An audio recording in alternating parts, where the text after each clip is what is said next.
جی بسم اللہ الرحمن الرحیم۔ یہ بیچارے محنت کش، آج کا عنوان۔ آج شام باہر نکلا تو ایک چٹائی فروش نے گزرتے ہوئے پانی کی فریاد کی۔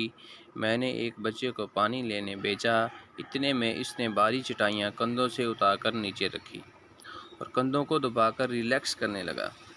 شاید تھک گیا تھا۔ میں نے کچھ حال احوال پوچھا اور تھوڑی خوش گپیاں شروع کر دیں کہ شاید میرے 2 بول سے صبح کا تھکا ہارا بندہ کچھ اچھا محسوس کرنے لگے۔ اتنے میں پانی آ گیا اور میں نے اس سے چٹائی والی گٹھی اٹھانے کی اجازت چاہی تاکہ وزن کا اندازہ لگایا جا سکے کہ کیسے یہ لوگ رزق حلال کی خاطر گلی گلی مشقت طلب گڑی اٹھائے لیے پھرتے ہیں۔ پہلے پہل تو یہ گٹھڑی جو بہت وزنی محسوس نہ ہوئی، مگر چند منٹ گزرنے کے ساتھ جب کندھے کے ساتھ بندھی رسیاں چبھنا شروع ہوئیں تو یہ احساس ہوا کہ انہیں اٹھائے پھرنا اتنا بھی آسان کام نہیں ہے۔ سارا دن لیے گھومنا ان کی ہی ہمت ہے۔ اور پھر جب اپنی ذات کی طرف دیکھا اور سوچا کیا ہمیں اپنے رب کا شکر گزار نہیں ہونا چاہیے کہ اس نے ہمارا رزق کتنا ہی کم مشقت طلب کاموں میں رکھا ہوا ہے۔ اگر میں اس کی جگہ ہوں تو آخر کتنے دن یہ کام سر انجام کر پاؤں گا، ورنہ ہم میں ایسے کیا پھول بوٹے لگے تھے جو اس نے ہمیں یہ آسانیاں دی۔